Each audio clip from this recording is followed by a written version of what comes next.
Hola, buenas, ¿qué tal estáis? Bienvenidos a otro vídeo del canal de Dio Economía. Hoy os traigo el tema 10, las inversiones de la empresa.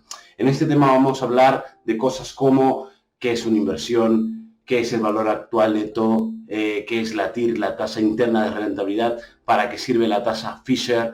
Vamos a hablar de cómo capitalizar o actualizar capitales, qué significa eso de la equivalencia de capitales a lo largo del tiempo. Veremos, por ejemplo, métodos dinámicos de elección de inversiones o métodos estáticos. También al final del vídeo hablaremos de qué son las amortizaciones y qué tipo hay, por lo menos enfocado a segundo de bachillerato, todo esto de lo que estoy hablando, y para aquellos que se están preparando el EBAU, para que siempre tengan un material ahí potente de dónde sacar, que siempre está muy bien. En fin, sin más dilación, vamos a ello, venga.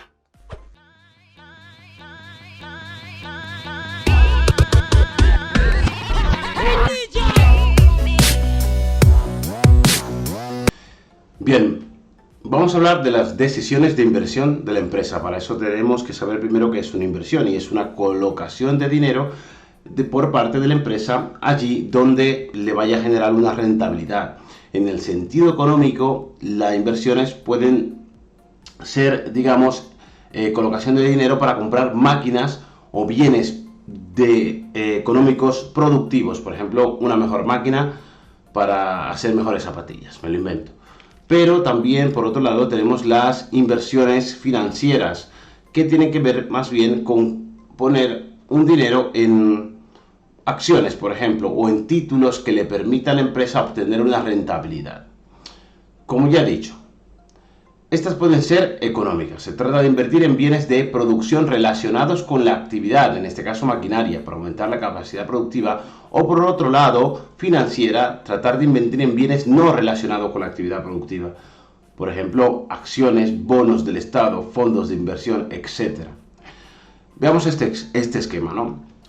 Por ejemplo, aquí está el área financiera de la empresa, que intenta colocar o emitir títulos. En este caso, por ejemplo, pueden ser bonos, y estas personas que tienen dinero ahorrado o dinero ocioso quieren obtener una rentabilidad. Es decir, lo que está intentando decir este esquema es que estas personas tienen inversiones financieras, bueno, personas u otras empresas, ¿no?, que tienen dinero ahorrado. Entregan dinero en el mercado financiero, que es donde se encuentran estas personas o empresas que necesitan fondos, y las personas o empresas que tienen fondos disponibles.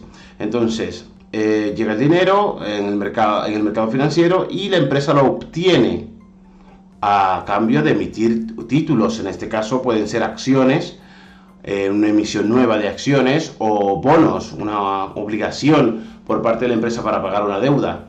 Bueno, eso ya lo vimos en el tema anterior. Luego, este dinero, estos recursos económicos son empleados, en este caso, en mercado de bienes productivos.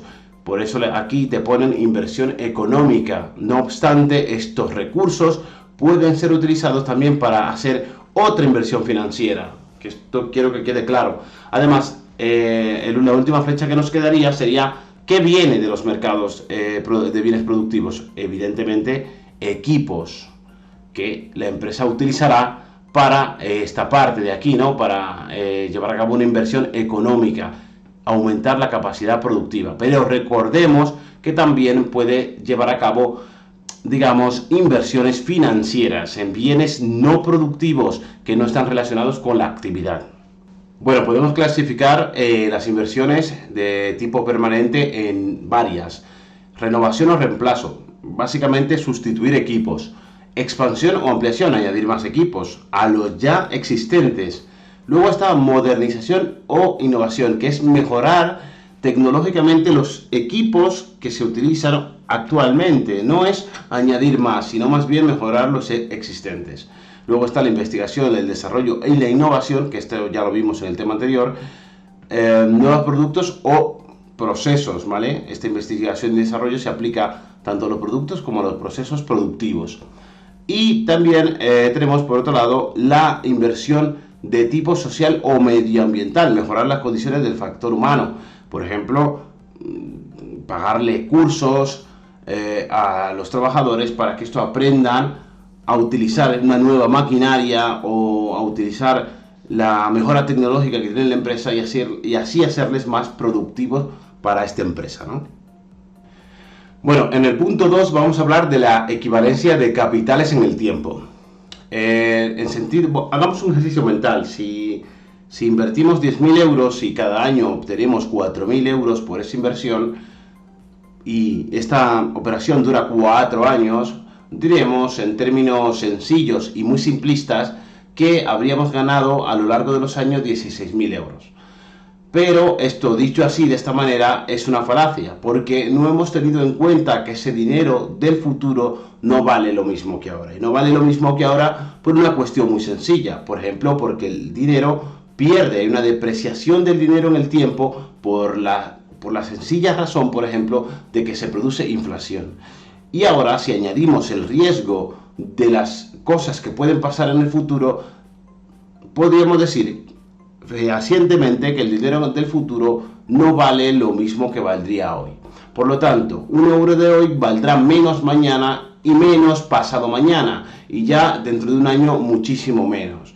Por lo tanto, tendríamos que encontrar una ley o por lo menos un coeficiente que nos iguale el dinero de hoy al dinero del futuro, y eso se hace a través del tipo de interés. Bien, lo fundamental es entender que no podemos comparar capitales producidos en distintos momentos del tiempo sin tener en cuenta un coeficiente de conversión o una ley financiera que nos iguale el valor de un periodo a otro. ¿Por qué? La respuesta es sencilla, como ya he dicho, sería decir que el dinero de hoy no vale lo mismo que el de mañana. Esto lo habréis escuchado en muchas ocasiones por vuestros abuelos y vuestros padres. ¿Por qué pasa esto? Porque hay un riesgo de impago. Cuando se presta dinero existe la posibilidad de que ese dinero no sea devuelto. Y algo que conocemos todos, que es a medida que pasa el tiempo, el valor de las cosas es mayor y por lo tanto, en términos relativos, el dinero vale menos. Todo esto hace que cuando nosotros vamos a un banco a pedir prestado, nos pidan un tipo de interés. Y esto es lógico, ¿no? Nos pide un tipo de interés por el riesgo que asume el banco al prestar ese dinero a una persona que en el futuro puede ser que no lo devuelva. Además, como sabemos que se produce inflación, queremos compensar esa pérdida, no solamente el riesgo, sino la pérdida que se produce. Es por ello que cuando vamos a pedir prestado, lo he dicho, se aplica un tipo de interés. Por la misma cuestión, si somos nosotros que prestamos dinero, deberíamos aplicar un tipo de interés para cubrir el impago o la pérdida del poder adquisitivo. Es decir, si vamos al banco nos piden un tipo de interés, el prestamista, en este caso es el banco, y nosotros somos los prestatarios, y en el caso de que nosotros seamos los prestamistas deberíamos hacer lo mismo, ¿no? Bien, pues antes de adentrarnos más en lo que es equivalencia de capitales, vamos a hablar de las capitalizaciones, tanto simple como compuesta. Esto nos sirve para poder comparar, digamos, valores de cantidades de dinero en el tiempo. Y necesitamos una ley de actualización o capitalización que nos permita llevar un capital inicial a día de hoy a un punto en el futuro y que este, por un tipo de interés aplicado, sea igual, no sea comparable. Aunque nunca os suelen pedir la capitalización simple porque se utiliza para, digamos, en largo plazo la capitalización compuesta, en el corto plazo sí se suele dar la capitalización simple. Pero bueno, en fin, que en algún ejercicio pueden pediros hacerlo a través de la capitalización simple, sí, pero muy raro, ¿ok? Bien, ¿qué significa la capitalización simple? Significa que todos los años yo tengo mi mismo capital inicial. Por lo tanto, los intereses generados que se van generando porque nosotros prestamos ese dinero, nos lo prestan a nosotros, las deudas por intereses, da igual para quien sea, para cualquier parte de las partes, valga la redundancia, siempre se coge el capital inicial, el que se metió inicialmente. Por lo tanto, el primer año se generará un capital a partir del capital inicial. Por lo tanto, se generará este capital que está aquí en este color. Si el capital inicial estuviera puesto en una inversión a 2 años, pues se capitalizaría el doble de intereses que generaría este capital inicial. Por lo tanto, tendríamos En este caso, una línea o el doble de intereses que antes, ¿no? En el caso de tenerlos invertidos, estos euros, a 3 años, pues 3 por el interés que generaría si lo tuviéramos un año. Y así sucesivamente. Esto nos indicaría o nos trazaría por lo menos una línea recta, lineal. Esto es capitalización simple. Vamos a ver cómo hacer esto analíticamente, es decir, matemáticamente. Para ello tenemos que conocer estas siglas, estas nomenclaturas que necesitamos entender y familiarizarnos con ellas. C sub 0 sería el capital inicial, es decir, los 100.000 euros al inicio de la inversión, por ejemplo, me lo invento. C sub n sería el capital final en un momento dado. Por ejemplo, imaginaos que estamos en una capitalización simple que vamos a poner 100.000 euros a 4 años. Pues C sub n o C sub 4 sería el capital final en el momento 4, en el año 4. Y el tipo de interés se representa con una I minúscula. Esto es un porcentaje que os lo pueden dar en porcentaje o en tantos por uno. Importante esto. Y el interés total, con una I mayúscula, sería básicamente la parte proporcional del capital inicial por este tipo, ¿no? Por este tipo de interés. Capital inicial por el tipo de interés, que sería la parte proporcional que se generan de intereses de lo que estemos metiendo ahí, ¿no? Bien, pues al inicio, en el momento 0, C sub 0, el capital inicial es igual al capital inicial. Esto es una evidencia, pero cuando pasa un año, tenemos el capital 1. Pero el capital 1 sigue siendo el capital 0 más los intereses generados durante ese año. Bien, como dijimos esto de aquí arriba lo sustituimos, por lo tanto, capital 1 será igual a C sub 0 más C sub 0 por I. Es decir, capital inicial más capital inicial por I, que es la parte proporcional, los intereses totales.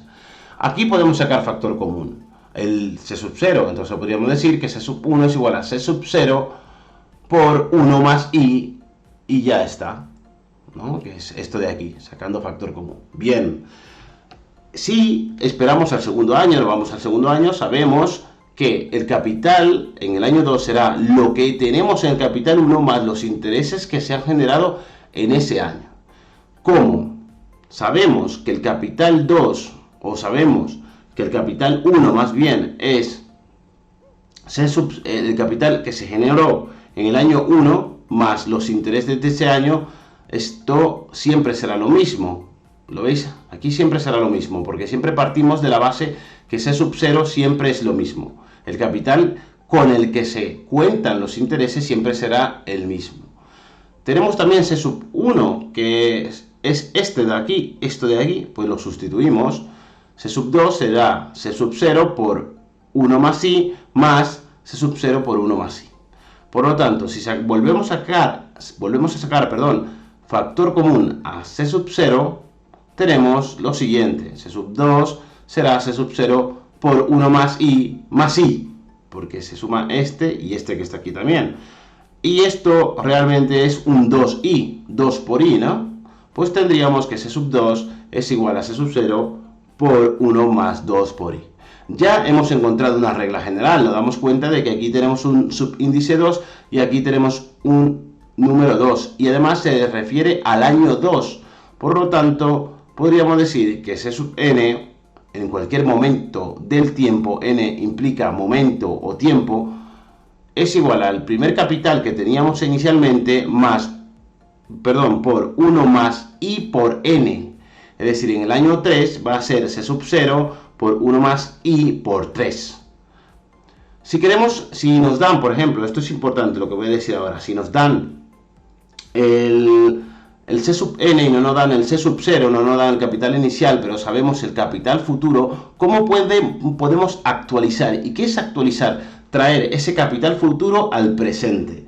¿Cómo podemos hacer esto? Básicamente, pues despejando. Si tenemos esto no lo tenemos, es nuestra incógnita, y esto si lo tenemos, pues esto que está multiplicando pasaría al otro lado dividiendo. Por lo tanto, C sub 0, que es lo que no conocemos, es igual al capital que sí conocemos en el año 4, me lo invento, entre 1 más i por 4. Bien, por otro lado, y en contraposición, vamos a hablar de la capitalización compuesta, que es la que sí se suele dar en este tipo de ejercicio y la que sí os pedirán seguramente en Levau, porque es muy raro que os pidan capitalización compuesta. No obstante, ahí he dejado la explicación y puede serviros. Bien, la realidad de las inversiones es que cuando nosotros metemos un capital a cierto tiempo, los intereses generados de ese capital también generan más dinero. Imaginaos que prestáis, me lo invento, 20 euros a una persona durante un mes. Pasado ese mes, esta persona tendría que pagaros 22 euros. Pero le dejáis esos 22 euros otros 2 meses más. ¿Qué pasa? Que no le estáis dejando los 20 euros iniciales, sino más bien los 20 euros más esos 2 euros de intereses que se generaron. Por lo tanto, deberíamos cobrarle también intereses, no solamente por el capital inicial, sino también por los intereses que le hemos dejado, que es parte de ese dinero que se ha generado en el primer mes que no le hemos cobrado. ¿Con esto qué quiero decir? Que el primer año, en el primer periodo, se generan unos intereses que pasan a formar parte del capital. Por lo tanto, en el año 2, en el periodo 2, no partiremos de aquí, de ese sub 0, sino más bien del capital 1, de los intereses generados más el capital anterior. Por lo tanto, el capital será mayor. ¿Y esto qué significa? Que los intereses generados en este periodo, desde el 1 hasta el 2, serán más que proporcionales a los generados ya en el primer periodo, es decir, serán más grandes, no serán el doble, como podíamos observar en la capitalización simple, serán más del doble, el doble y algo más, porque los propios intereses han generado también dinero, una pequeña parte proporcional, por lo tanto sería el doble más esa pequeña parte proporcional.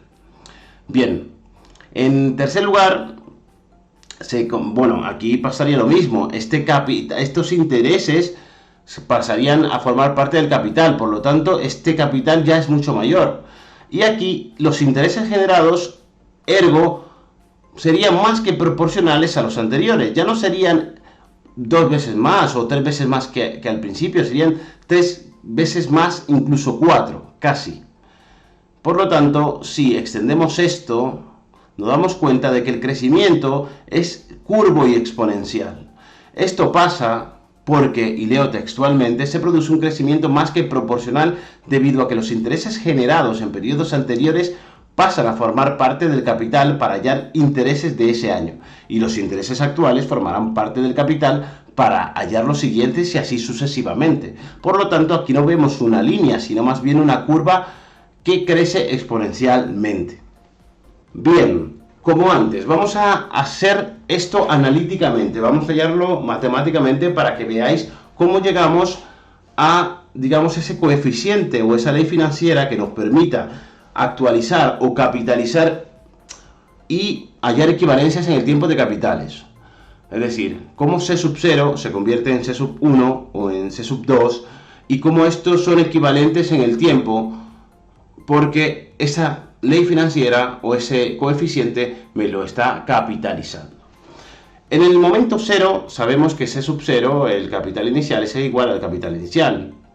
Pero en el C sub 1, y esto no cambia con respecto al método anterior, al método de capitalización simple, es que C sub 1 es igual a C sub 0 más el tipo de interés, que es básicamente lo mismo, ¿no? C sub 1 es C sub 0 por la parte proporcional que se han generado de este capital inicial, ¿no? Es decir, C sub 0 por un porcentaje del mismo, del capital inicial. Bien, sacamos factor común como siempre. C sub 1 será C sub 0 por 1 más I. Vale, bien, todo genial. Pero en el año 2, o en el periodo 2, C sub 1 será los intereses generados en el periodo 2. Y ya no son iguales. ¿Por qué no son iguales? Porque en este periodo se tienen en cuenta los capitales o los intereses generados.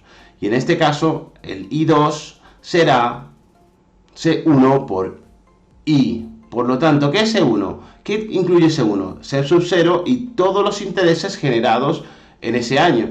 Por lo tanto, estaríamos multiplicando ese tipo de interés no solo por C sub 0, sino también por los intereses generados, yo que sé, los 2 euros de los que hablaba antes, ¿no? Ahora, si, digamos, despejamos esto o colocamos esto aquí, obtendremos lo siguiente. C sub 2 es igual a C sub 1 más C1 por I. ¿Bien? ¿Qué pasa? Que aquí podemos sacar factor común también como antes. C sub 2 será C sub 1 por 1 más I. Pero es que C sub 1 lo podemos sustituir por esto de aquí. Y obtener lo siguiente. C sub 2 es igual a C sub 0, que es lo que nos interesa. ¿Por qué nos interesa hacer todo esto? Porque es lo que conocemos. Lo que conocemos es el capital inicial o el capital final. Bueno, también el tipo de interés se puede despejar en el caso de que no nos den o el tiempo que está la operación en marcha, esa inversión en marcha, ¿no? Pero bueno, volviendo al caso, aquí sustituimos esto por esto de aquí, es decir, C sub 1 lo sustituimos por su valor. ¿Y qué pasa? Que nos queda lo siguiente, C sub 2 es igual a C sub 0 por 1 más I, abro y cierro paréntesis, por 1 más I. Entonces, ¿qué obtenemos de aquí? Pues 1 más I elevado a 2. Elevado a 2. Y ya tenemos una regla general. Observamos que el índice, el subíndice en este caso, 2, también se repite aquí. Podríamos hallar una regla general y decir que C sub n en el momento que sea es igual a C sub 0 por 1 más I elevado a ese momento. Imaginaos, el año 3. C sub 3 es igual a C sub 0 por 1 más I elevado a 3. Lo mismo pasa... a ver si me explico. Pasa lo mismo con el caso anterior.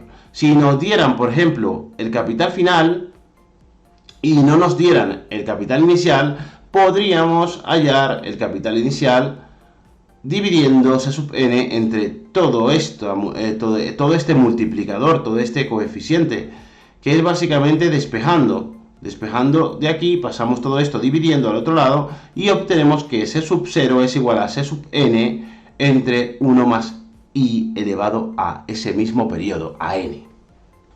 Por lo tanto, para resumir, si tenemos un capital actual y queremos llevarlo a un capital futuro y que este sea equivalente, es decir, que dé lo mismo mirarlo aquí que mirarlo allí porque la ley financiera o el coeficiente le está haciendo iguales, está teniendo en cuenta, digamos, que tiene en cuenta el riesgo de impago y también la inflación en sí, pues es multiplicar.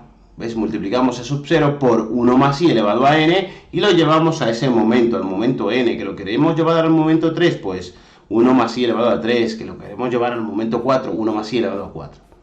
Si lo que tenemos es un capital futuro y queremos saber lo que vale hoy o lo que valdría hoy, lo que tenemos que hacer es lo contrario. Si aquí lo multiplicamos, pues aquí lo dividimos, que es lo mismo que multiplicar por 1 entre 1 más I elevado a n. Es una forma de verlo, pero vamos, lo más fácil es dividir C sub n entre 1 más I elevado a n. Bien. Leo, para poder comparar capitales generados en distintos momentos del tiempo, tengo que actualizarlos. Esto sería actualizarlos, traerlo del futuro al presente, o capitalizarlo, que es traerlo o llevarlo del presente al futuro, a un momento en particular. En este caso, si tengo capitales del futuro, lo llevo todos aquí. Imaginaos que tengo en 1, en 2, en 4, pues llevo del 1 al 0, del 2 al 0, del 4 al 0, y así podría comparar esos capitales que están en distintos momentos del tiempo. Si no, la comparación estaría obviando el paso del tiempo, la pérdida del dinero y el riesgo asumido por el tiempo que no está en nuestro poder ese dinero. Bien, y ahora vamos a hablar del punto 3, criterios de selección de inversiones. En este caso, vamos a hablar de los criterios de selección dinámicos. ¿Por qué dinámicos? Porque sí tienen en cuenta la pérdida del dinero en el tiempo, sí que tienen en cuenta el riesgo asumido y utilizan una capitalización. Ya veremos más adelante cómo los criterios de selección estáticos no tienen en cuenta esto. Lo hacemos a lo bruto, es decir, sumamos cantidades independientemente del momento en el que se hayan producido. Y por eso son estáticos, porque no tienen en cuenta la capitalización o la actualización de estos capitales, ¿ok? Vamos a hablar del VAN, que es el valor actual neto. Primero tenemos que entender qué es el valor actual, y es el valor presente de todos los capitales generados a lo largo del tiempo. Es decir, son los valores actualizados a día de hoy en el presente, y es decir, traídos del futuro al presente con este coeficiente. Recordemos que es el flujo neto de caja o el dinero generado en un momento dado por esto de aquí, y esto nos dirá cuánto vale hoy todos los capitales. Y el valor actual neto no es nada más y nada menos que tener en cuenta todos los capitales generados a lo largo del tiempo, menos los costes o desembolsos realizados para obtener esos flujos netos de caja a lo largo del tiempo.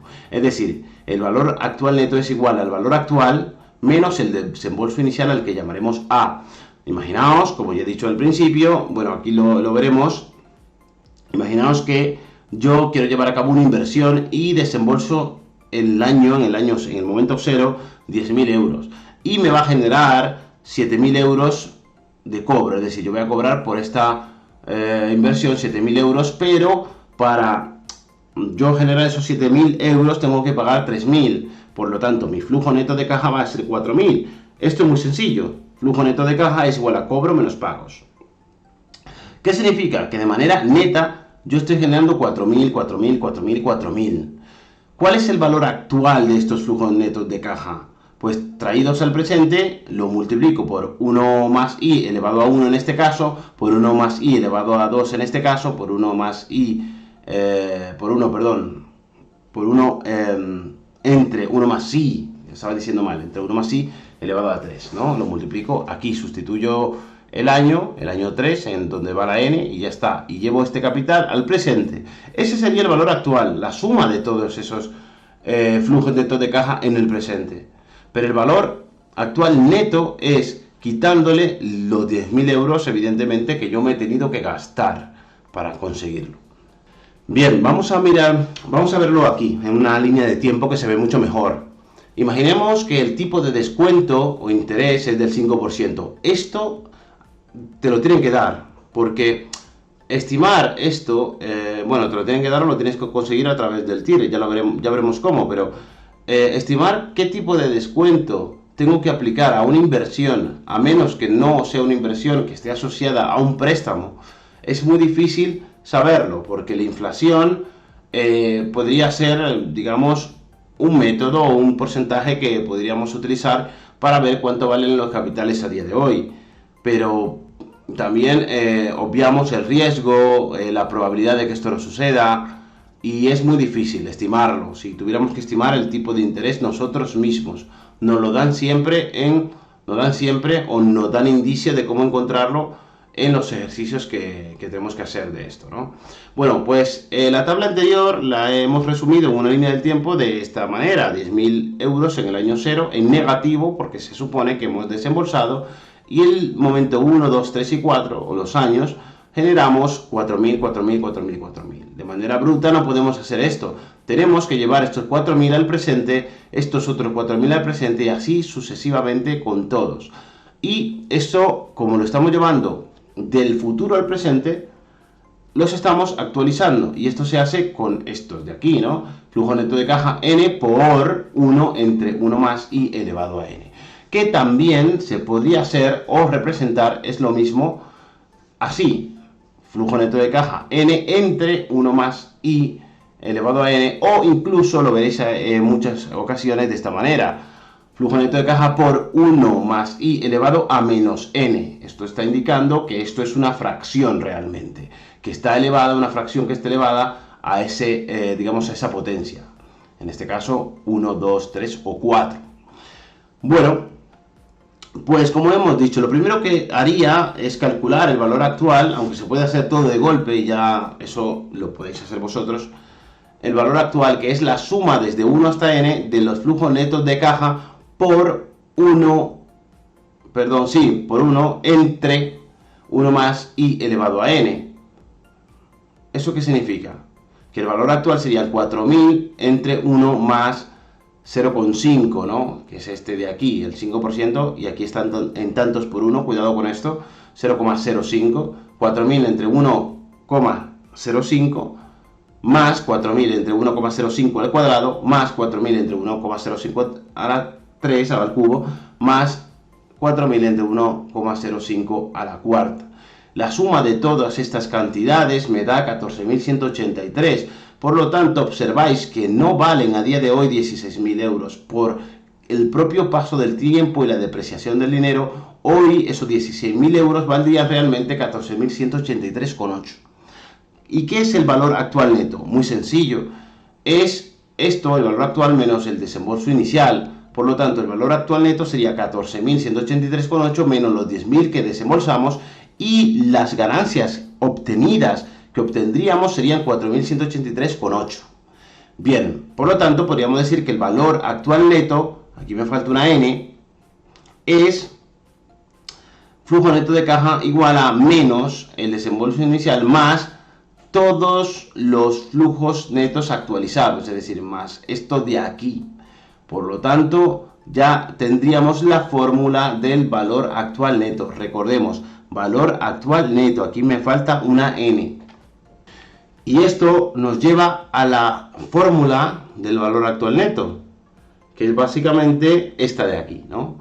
Valor actual neto será menos desembolso inicial más la actualización de todos los flujos netos de caja hasta el momento o el año o el periodo N. Bueno, el punto 4 nos habla de la TIR. ¿Y qué es la TIR?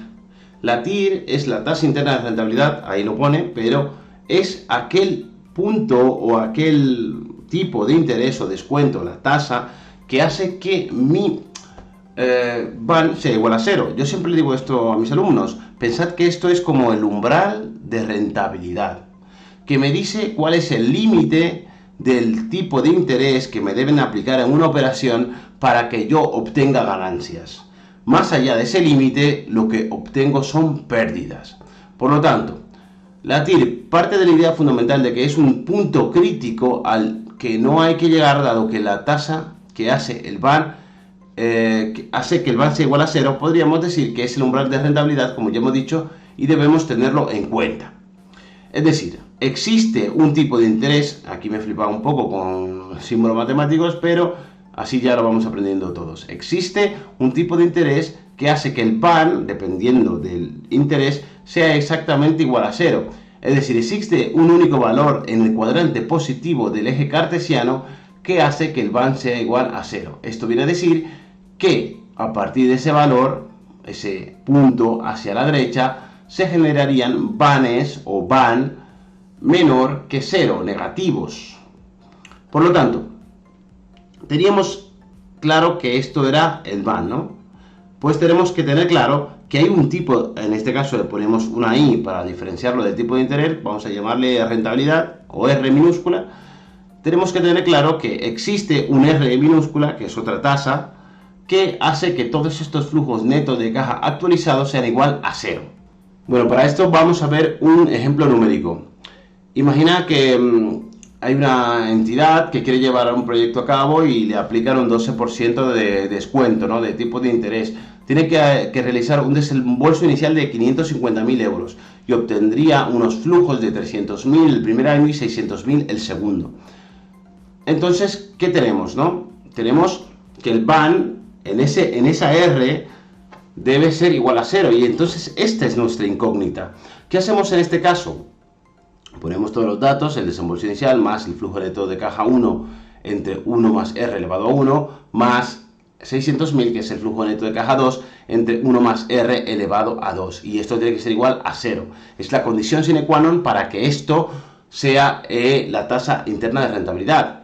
Bien, para que esto no sea tan incómodo de ver esta 1 más R, pues vamos a decirle que X va a ser igual a 1 más R. Y por lo tanto, aquí lo tenemos, cambiamos ese 1 más R por X. Por lo tanto, el primer año sería X y el segundo sería X al cuadrado. De hecho, también me molesta mucho estos números de arriba, estas magnitudes. Podríamos reducirla, ahora veremos. Pero para quitar este X al cuadrado en el denominador, que también nos molesta y está un poco feo ahí abajo, pues lo vamos a multiplicar todos los elementos por X al cuadrado. El primero, x al cuadrado, aquí el 300.000 por x al cuadrado y el 600.000 por x al cuadrado. Por lo tanto, podemos simplificar x arriba y x abajo, x en el numerador y en el denominador. En el caso de 600.000 es fácil, quitamos las x al cuadrado y ya está. Aquí me sobra esta, o sea, esta la quitamos y me quedaría una arriba. Y esta se quedaría como x al cuadrado y ya está. Por lo tanto, si además, lo que ya venía diciendo antes, le quitamos 4 ceros a cada elemento, es decir, lo dividimos entre 10.000 para tener algo con unas magnitudes más manejables, tenemos que nuestra ecuación de segundo grado es esta, menos 55x cuadrado más 30 más 60 es igual a 0. Y esto se halla como una ecuación de segundo grado, como aprendimos en segundo de la ESO, en tercero de la ESO o en cuarto de la ESO, donde lo hayamos aprendido. Espero que haya sido en segundo, que es cuando se da.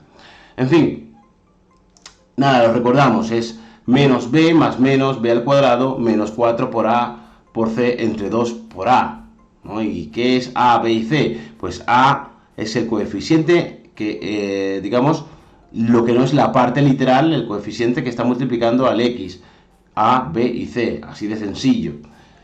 Y esto lo desarrollamos, solamente tenemos que desarrollarlo, ¿no? Desarrollamos menos 30 más 900 más 13.200 entre menos 110. Esto lo seguimos desarrollando y esto nos va a dar dos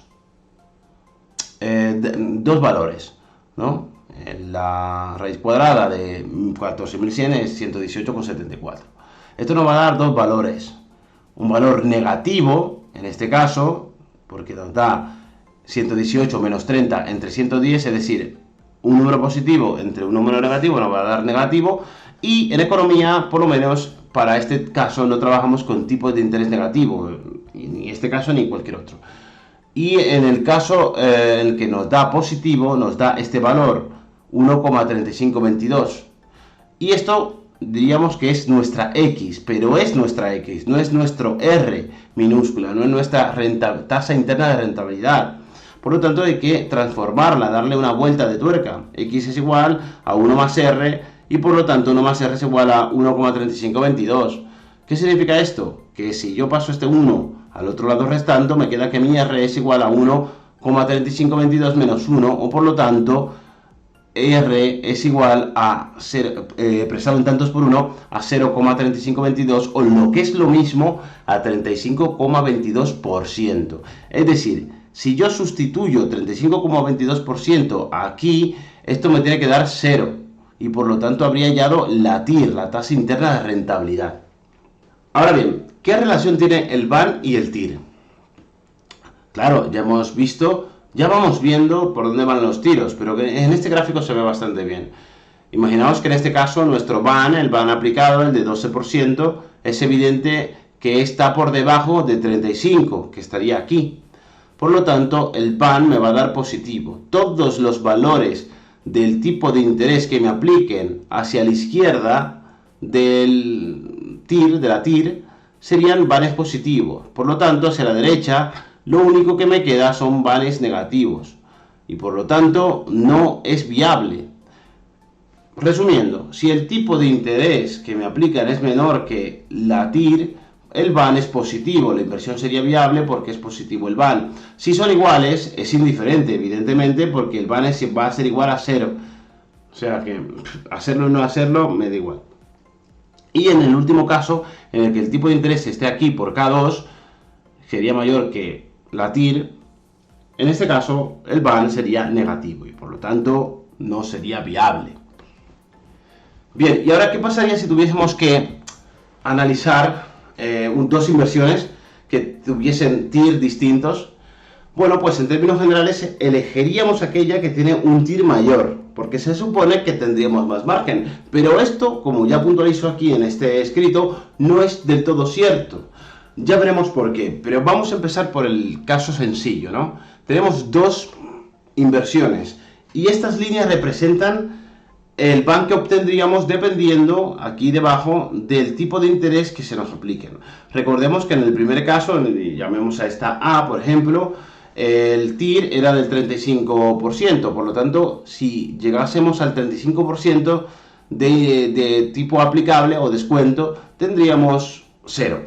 de van. Y si nos pasásemos, tendríamos negativo, estaríamos por aquí debajo. En el caso 2, el TIR es del 47%, quiere decir que tiene un TIR mayor. Tienen que pasar, digamos, aplicarme un tipo de interés más alto para hacerse cero. Por lo tanto, si, por ejemplo, el tipo de interés que me van a aplicar en un préstamo bancario con el que yo llevo a cabo esta inversión es del 12%, es evidente que el B, esto de aquí, será mayor, porque en el A me va a reportar alrededor de 200.000 y en el B alrededor de 600.000, un poquito más. Esto es fácil y sencillo, no hay problema, porque aquí son paralelas. Pero, ahora bien, ¿qué pasaría en esta situación? Ya no son paralelas. Visualmente vemos que ya no es lo mismo, que hay un punto en el que se cruzan. Bueno, pues esto pasa porque se producen incongruencias. ¿Incongruencias en qué? En que si yo, por ejemplo, para el caso A y el caso B, hallo la TIR y el BAN, en un proyecto me dice que la TIR es más bajo que en otro, y en el caso contrario, al revés, me dice que el BAN es mayor que en el siguiente, y por lo tanto, desde el punto de vista del TIR, elegiría en este caso el proyecto 2, pero desde el punto de vista del valor actual neto, elegiría el 1. Esto me está diciendo que hay un punto en el que se cruzan, que hay una incongruencia, se produce una incongruencia. Esto pasa, lo leo textualmente, situación en la que se produce una incongruencia donde el punto de vista del BAN, desde el punto de vista del BAN elegiríamos una opción y desde el punto de vista de la TIR elegiríamos la otra. Se da cuando ambas funciones se cruzan en el cuadrante positivo. Y esto es importante, lo del cuadrante positivo, porque aquí en este cuadrante, ya sabéis que esto es un eje cartesiano, aquí es donde se producen los valores positivos del BAN. Por aquí debajo, por ejemplo, no se producirían esos valores, ya serían negativos, por lo tanto no nos interesa ningún análisis por aquí. Esto pasa más bien cuando os dicen, bueno, tenemos este TIR, el TIR 1 y el TIR 2, para un proyecto 1 y para un proyecto 2. Hallad o elegid entre estos proyectos. Y este es el tipo de interés aplicable. En este caso no me la juego, hallaría en la tasa Fisher que me diría, y ahora veremos qué es, que me diría que elijo entre esas dos opciones, si me dicen que lo halle a través de la TIR. Bien, ¿cómo hallamos esto? Bien, pues la tasa Fisher es un tipo de interés, descuento, una tasa que iguala el BAN 1 al BAN 2. Recordemos esto, vuelvo hacia atrás.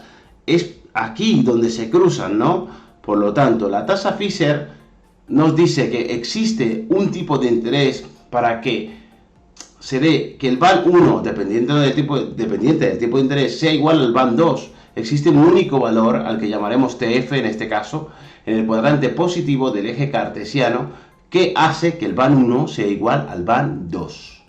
Por lo tanto, si desarrollamos esto y ya conocemos como en la fórmula del BAN y en vez de llamar R o I llamaremos TF para referirnos a la tasa Fisher, diremos que el BAN A es igual al BAN B.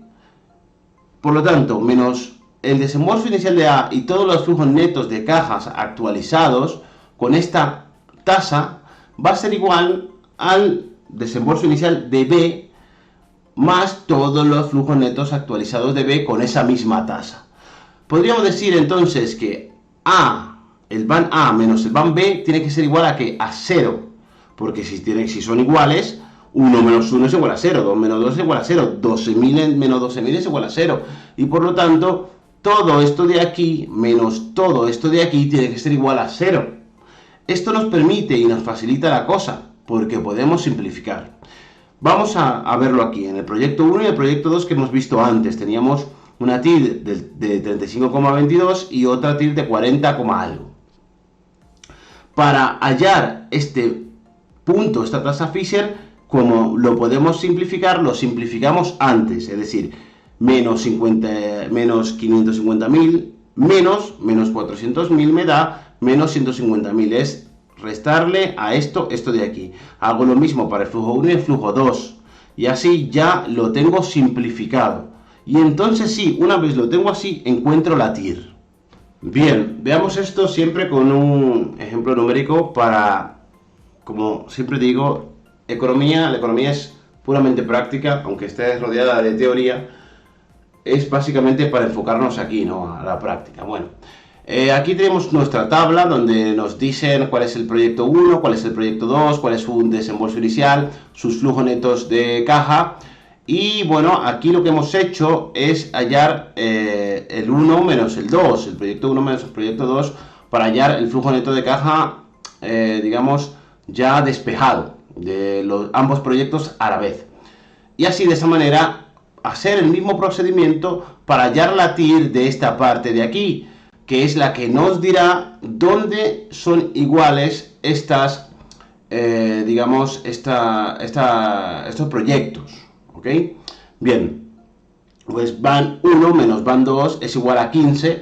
¿Por qué he puesto 15 y no 150.000? Porque lo que he hecho es dividir esto entre 10.000 para hallar magnitudes mucho más manejables luego en la ecuación de segundo grado.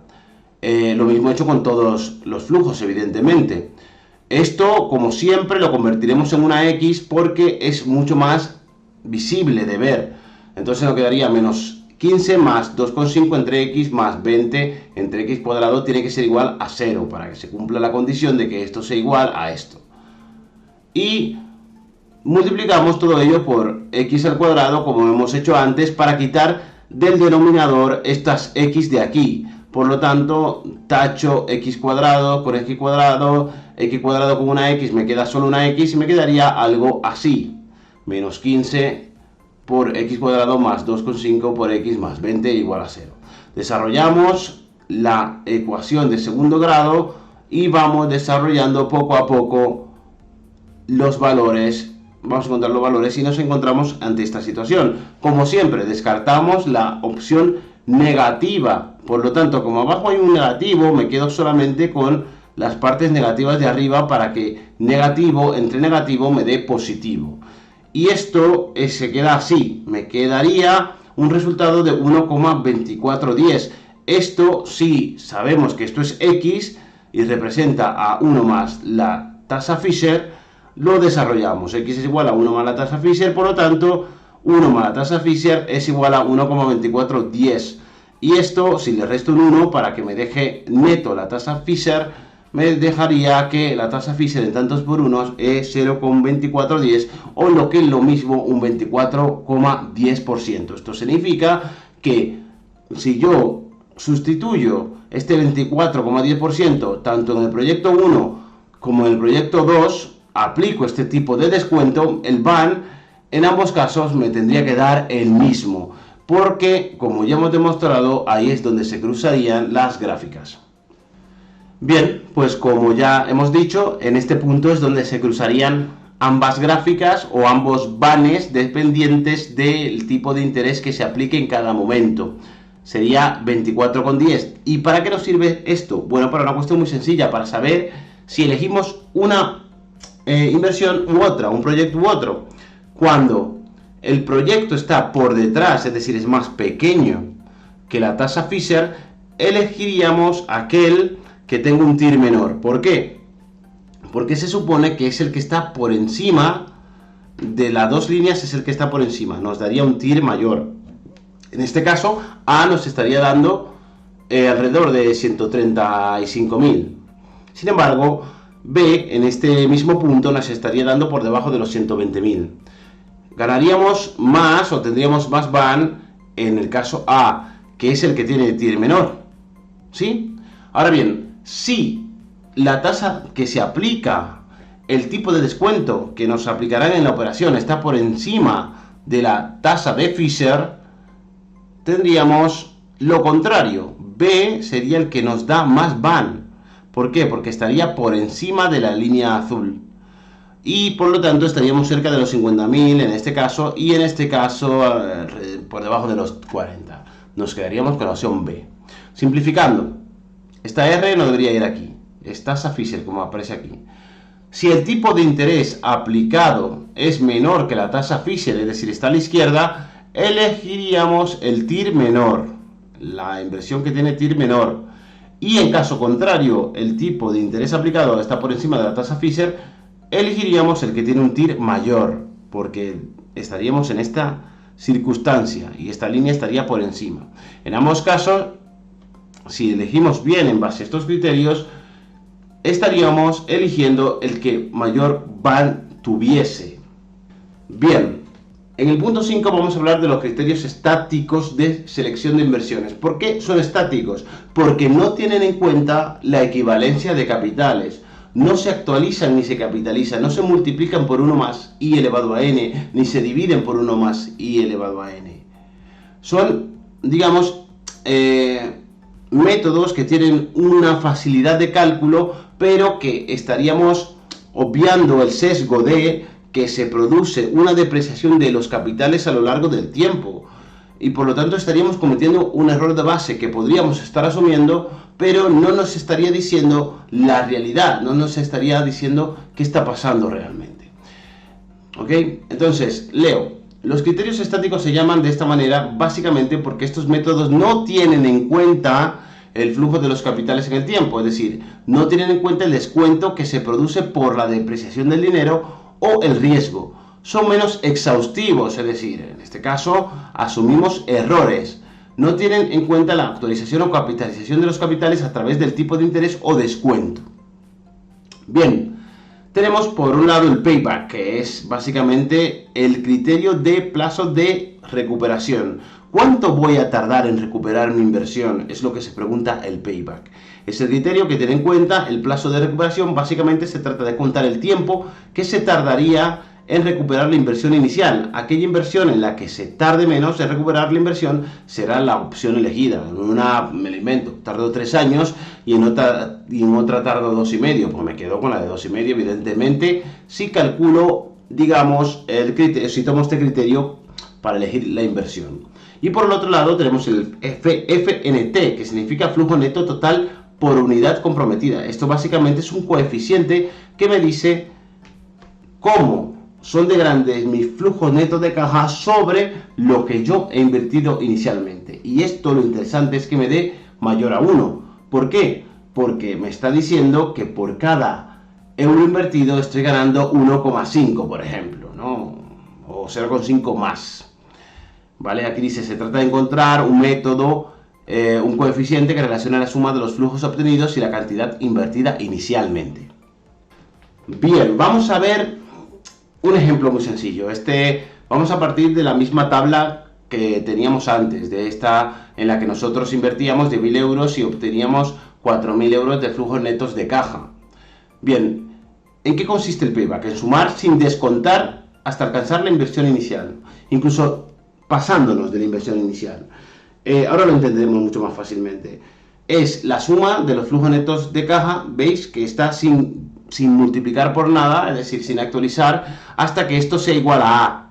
Y ver cuánto tiempo pasa desde ese momento hasta este momento, es decir, desde que nosotros comenzamos a sumar flujos hasta que llegamos a A. ¿Cuánto tiempo pasaría, ¿no?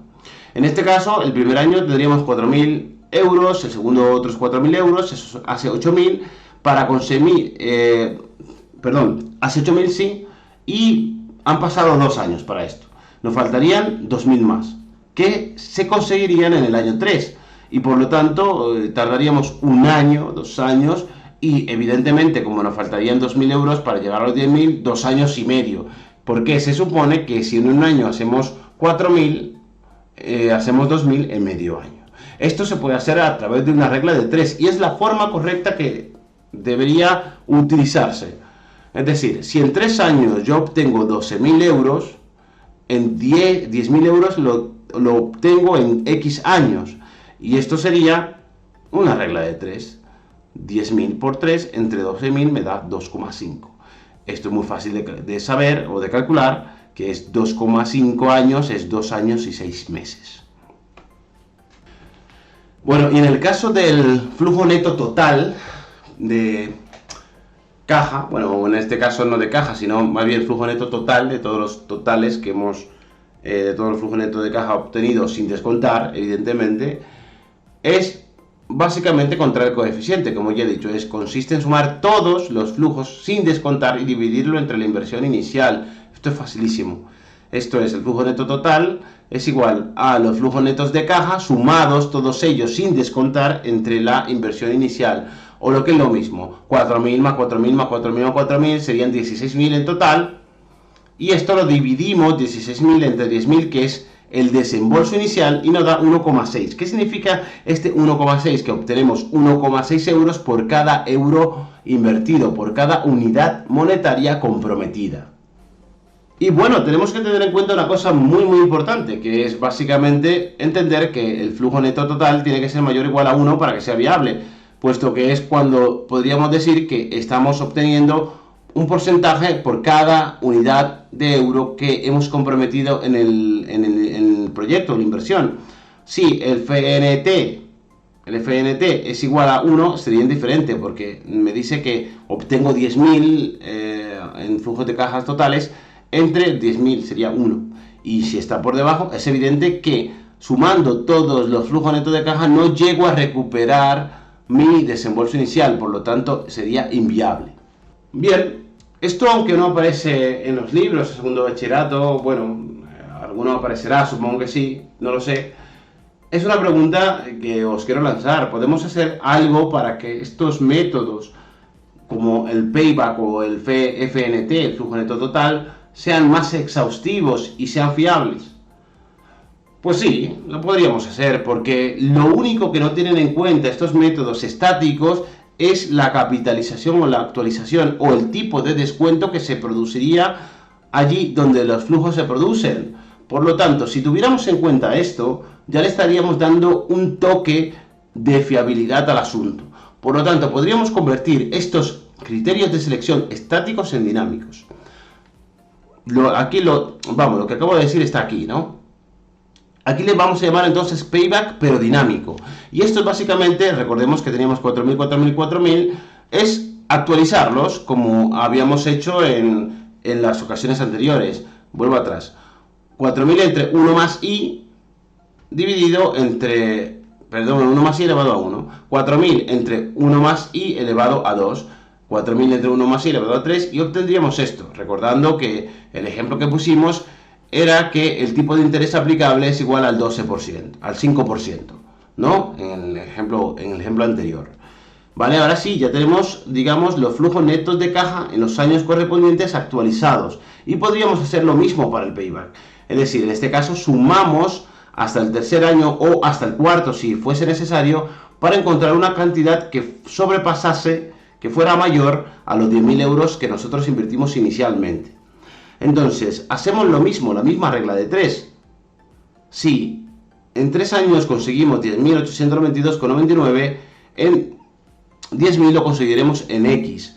Pues hacemos la regla de 3 y nos damos cuenta que nos da 2,7541 años. Esto significa que nos dan 2 años y los meses lo calculamos quitándole la parte entera y dejando la fracción y multiplicando por los meses del año, ¿no? 0,7541 por 12, es decir, 2 años y 9 meses. Incluso lo podríamos hacer con los días, aunque es residual, pero lo vamos a hacer. Le quitamos la parte entera a los meses y lo multiplicamos por 30 días. 0,04 por 30 días me da un día. Es decir, el payback dinámico en este caso me diría que realmente conseguiría esta inversión o recuperar esta inversión en 2 años, 9 meses y un día. Bueno, y en el caso del FNT, el flujo neto total, podríamos hacer lo mismo. Hacemos lo mismo, ¿no? Ponemos los flujos netos de caja actualizados como corresponderían y sumamos todos ellos descontados y lo dividimos entre la inversión inicial.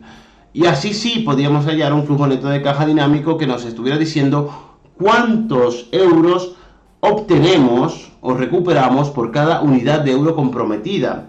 En este caso sumamos estos flujos netos de caja que ya están actualizados, me da 14.183, que era lo que nos daba el valor actual neto al principio de este ejemplo, ¿no? Del ejemplo del BAN que vimos al inicio. Y tenemos que el flujo neto total serían 14.183,8 entre 10.000 y me daría 1,42 euros por cada unidad monetaria comprometida. Y esto, si os fijáis, podríamos decir que es mucho más realista que 1,6, ¿vale? Porque ya estamos teniendo en cuenta la depreciación del dinero y el riesgo. Bueno, y por último vamos a hablar de las amortizaciones de las inversiones. En este caso se está centrando básicamente en una inversión económica, porque se supone que tenemos amortizaciones, amortizamos la maquinaria que hemos comprado para llevar a cabo la actividad productiva, y que esta actividad, esta inversión, está relacionada con la actividad de la empresa. Por eso aquí la mencionan como la amortización de las inversiones, ¿no?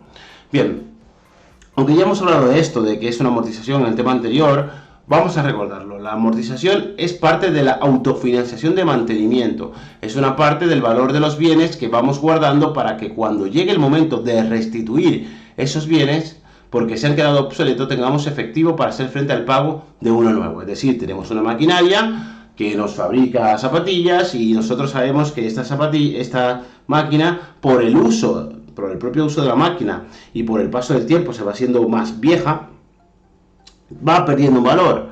Ese valor que va perdiendo y ese dinero que vamos guardando es la amortización. Tenemos que recordar que la amortización es un gasto anotado en la contabilidad, pero no es una salida de caja, porque no estamos llevando ese dinero a nadie. Es como un ahorro, para que lo entendáis. En segundo lugar, tenemos que tener en cuenta la vida útil del bien, es decir, cuánto tiempo está estimado que funcionará correctamente para la empresa. 10 años, 5 años, 20 años.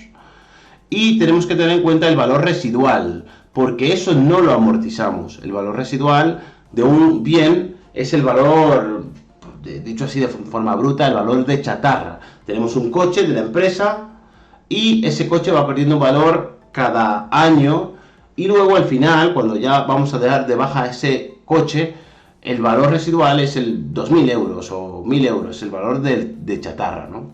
Bien. Entonces, tenemos que tener claro que la amortización no es una pérdida reversible, no es un deterioro, ni es una provisión que entendemos que una pieza se va a fastidiar y la podemos restituir y hay que guardar ese dinero. No. Eso es una pérdida sistemática que va de año en año, es irreversible, que no se puede revertir porque se pierde por la propia obsolescencia de la máquina. Bien, pues tenemos tenemos más de dos, en realidad tenemos muchos métodos de amortización. Amortización lineal, amortización acelerada, amortización por dígitos, amortización por uso. Bueno, en este caso vamos a mencionar la típica, ¿no? La típica es que el método lineal y otra de método acelerado, para que veáis dos opciones.